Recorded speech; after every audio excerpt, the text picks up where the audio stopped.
Salam jumpa Ibu Bapak, saudara-saudara yang dikasih Tuhan. Kembali lagi kita berjumpa di dalam rangkaian Sapaan Gembala GKI. Kali ini bersama saya Pendeta Theo Krispan Kidandel dari GKI Muara Karang. Kita akan bersama-sama merenungkan kebenaran firman Tuhan. Mari kita siapkan hati kita. Kita berdoa. Kami datang kepadamu ya Tuhan dengan penuh syukur untuk pemeliharaan Tuhan di dalam hidup kami. Kami menyadari bahwa Tuhan hadir di tengah-tengah kami dan menyatakan penyertaan serta kebaikan lewat begitu banyak cara. Maka Tuhan, kami mau mengingatnya dan kami mengucap syukur sebab Tuhan tidak pernah meninggalkan kami. Dan pada hari ini Tuhan, kami akan bersama-sama merenungkan kebenaran firman Tuhan. Kiranya Tuhan yang berkuasa atas hati dan pikiran kami, agar kami dapat memahami kebenaran firman Tuhan. Dan hidup kami boleh berkenan di hadapan-Mu. Terima kasih ya Allah, di dalam Kristus kami berdoa. Amin. Ibu Bapak saudara-saudara, kita akan merenungkan firman Tuhan dari kitab Zefanya pasal 3 ayat 14 sampai dengan ayat 20. Mari kita baca bersama-sama. Bersorak-soraklah hai putri Sion, bersorak-sorailah hai Israel. Bersukacitalah dan bersukarialah dengan segenap hati, hai putri Yerusalem. Tuhan telah menyingkirkan hukumanmu, Ia telah mengenyahkan musuhmu. Tuhan, Raja Israel, ada di tengah-tengahmu. Engkau tidak akan takut lagi pada malapetaka. Pada hari itu akan dikatakan kepada Yerusalem, janganlah takut, hai Sion. Jangan biarkan tanganmu melemah. Tuhan Allahmu ada di tengah-tengahmu. Dialah pejuang yang memberi kemenangan. Ia bergembira atasmu dengan penuh sukacita. Ia membarui engkau dalam kasih-Nya. Ia bersorak-sorak karena engkau dengan sorak-sorai, seperti pada hari pertemuan raya. Aku akan menyingkirkan malapetaka darimu, sehingga engkau tidak lagi menanggung celah. Sesungguhnya pada waktu itu, aku akan bertindak terhadap semua penindasmu. Aku akan menyelamatkan yang lumpuh dan mengumpulkan yang tercerai-berai. Aku akan membuat mereka yang dipermalukan menjadi terpuji dan ternama di seluruh bumi. Pada waktu itu, aku akan membawa kamu pulang. Pada waktu itu, aku akan mengumpulkan kamu. Sebab, aku akan membuat kamu menjadi ternama dan terpuji di antara segala bangsa di bumi. Dengan memulihkan keadaanmu di depan matamu sendiri. Firman Tuhan.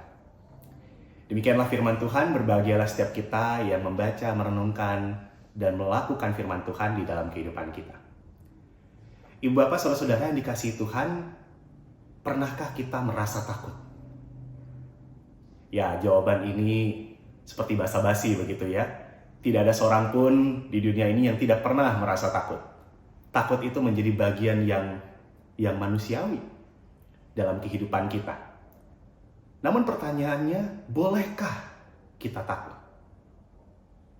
Tentu saja, kembali lagi, ini pertanyaan basa-basi yang mau mengatakan, masa kita sebagai manusia nggak boleh merasa takut? Bahkan di dalam Alkitab kita, beberapa kisah menceritakan bagaimana orang-orang yang percaya kepada Allah, orang-orang yang beriman kepada Allah, juga mengalami ketakutan di dalam kehidupannya. Tentu saja, perasaan takut adalah perasaan yang wajar, yang manusiawi, yang dialami oleh manusia. Ketika ia secara khusus mengalami sesuatu hal yang tidak diharapkan, sesuatu yang mungkin mengancam, yang berbahaya, perasaan takut itu secara wajar muncul di dalam diri seseorang. Namun, yang menjadi keliru adalah ketika kemudian kita menjadi dikuasai oleh ketakutan. Bagaimana maksudnya? Dikuasai oleh ketakutan itu membiarkan ketakutan itu menjadi dasar dari pikiran kita, menjadi dasar dari tindakan kita, sehingga kemudian kita tidak lagi melakukan atau memikirkan hal yang baik, hal yang benar yang harus kita lakukan, secara khusus bagi orang percaya. Banyak orang yang karena ketakutan kemudian ia melakukan hal-hal yang merugikan orang lain, yang mencelakakan orang lain. Semuanya karena merasa takut. Dan itu sangat mungkin terjadi di dalam kehidupan manusia.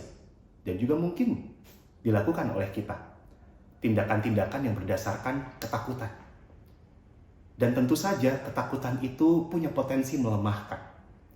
Kita kemudian hilang arah, kemudian kita tidak bisa berpikir secara jernih, kemudian kita menjadi lemah karena hal-hal yang kita takutkan, hal-hal yang mungkin kita khawatirkan. Nah, ini menjadi sesuatu hal yang perlu kita perhatikan dengan sungguh-sungguh. Pada hari ini, secara khusus di dalam kita, Gereja Tuhan, merayakan masa Advent, kita menghayati akan kedatangan Tuhan. Bahwa di dalam masa Advent ini Gereja Tuhan meyakini bahwa Tuhan akan datang. Oleh karena itu masa Advent menjadi masa bagi gereja, bagi kita semua yang percaya untuk mempersiapkan diri menyambut kedatangan Tuhan. Apa yang mau kita lakukan ketika kita mengetahui bahwa Tuhan akan datang? Itu menjadi pergumulan dan menjadi perenungan yang baik pada masa Advent ini. Pembacaan kita di dalam kitab Zefanya mengkisahkan pada saat itu umat Israel yang mengalami penghukuman. Mereka mengalami situasi yang tidak mudah. Dan bahkan pada saat itu Zefanya menyampaikan bagaimana berita tentang penghukuman, tentang kesengsaraan yang mereka alami. Namun, pada bacaan kita khususnya, Zefanya juga menyampaikan bahwa ada sukacita besar. Sebab Tuhan akan datang, akan ada di tengah-tengah mereka. Nah, ini menjadi sesuatu hal yang sangat menarik. Sebab Zefanya mau mengatakan kepada umat pada saat itu, supaya mereka tidak takut. Bahkan di tengah situasi yang begitu menyesakkan, begitu menyakitkan yang umat alami pada saat itu. Menarik untuk melihat bagaimana di tengah ketakutan, umat pada saat itu diajak untuk bersukacita, untuk berpengharapan. Sebab Tuhan akan datang. Rasanya sulit orang-orang yang sedang mengalami kesusahan, yang sedang berbeban berat, lalu diberikan penguatan bahwa ayo kita bersukacita, ayo kita semangat, Tuhan akan datang dan seterusnya. Sebab yang di depan mata saat ini adalah kesengsaraan, kesulitan. Tetapi menarik untuk kita melihat dan secara khusus memaknainya di dalam spiritualitas Advent. Bahwa dengan meyakini Tuhan akan datang, itu seharusnya membuat kita menjadi bersemangat untuk menjalani kehidupan. Keyakinan bahwa Tuhan akan datang itu seharusnya membangkitkan kita untuk kembali berjuang menjalani kehidupan dengan segala tantangan dan kesulitan yang ada. Tuhan akan datang. Maka penderitaan-penderitaan akan berakhir, maka kesulitan-kesulitan akan teratasi. Meskipun pada saat ini, pada saat itu juga, orang-orang belum melihat bagaimana kesulitan dan tantangan akan berakhir. Tetapi keyakinan itulah yang mendorong umat untuk tetap semangat, untuk tetap berpengharapan kepada Tuhan. Teks kita pada saat ini bicara supaya kita tidak dikuasai oleh ketakutan, bahkan ketika penderitaan dan tantangan itu menjadi bagian dari kehidupan kita. Ini menjadi sebuah hal yang penting dan bagi saya ini sangat relevan dengan kehidupan kita. Di tengah dunia kita pada saat ini, dengan segala tantangan yang ada, situasi perekonomian, situasi politik yang mungkin membuat kita cemas, dan begitu banyak hal yang mungkin membuat kita ragu atau berpikir bagaimana kita bisa menghadapinya. Pesan Advent mengingatkan kepada kita bahwa bagaimanapun kondisi kita pada saat ini, ingatlah bahwa Tuhan akan datang. Dan dalam spirit itu, kita kiranya tidak dikuasai oleh ketakutan, tetapi justru dikuasai oleh sukacita yang besar. Kebahagiaan bahwa Tuhan akan datang, akan bersama-sama dengan kita.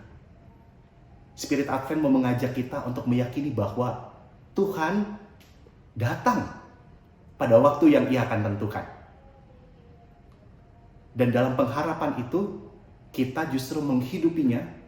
Kita meyakini bahwa Tuhan tidak meninggalkan kita. Tuhan akan menyatakan kuasa dan kehendak-Nya menurut rancangan dan waktu Tuhan. Dan oleh karena itu kita mengusahakannya di dalam kehidupan kita. Kita hidup dengan keyakinan bahwa Tuhan memang ada. Tuhan berkarya dan Tuhan akan menyatakan kuasanya. Dan kita hidup pada masa kini dengan meyakini itu dan mengusahakan hal yang baik yang Tuhan rancangkan bagi kita. Ini spirit Advent. Dan oleh karena itu, ketika Advent diyakini sebagai hari Tuhan, dan kalau di dalam pembacaan Alkitab kita melihat hari Tuhan itu sebagai peristiwa yang menakutkan, peristiwa penghakiman, semua orang akan dilihat, begitu ya. Lalu kemudian akan diukur berdasarkan apa yang Ia lakukan. Tetapi bagi kita yang percaya, hari Tuhan itu adalah hari yang penuh sukacita. Sebab Tuhan tidak jauh, Tuhan dekat, Tuhan diam bersama-sama dengan kita. Dan oleh karena itu kita meyakini bahwa ke depan Tuhan pun akan tetap bersama-sama dengan kita di dalam menjalani kehidupan. Ini keyakinan kita. Oleh karena itu Ibu Bapak Saudara, pesan Advent pada hari ini mau mengajak kita untuk jangan takut.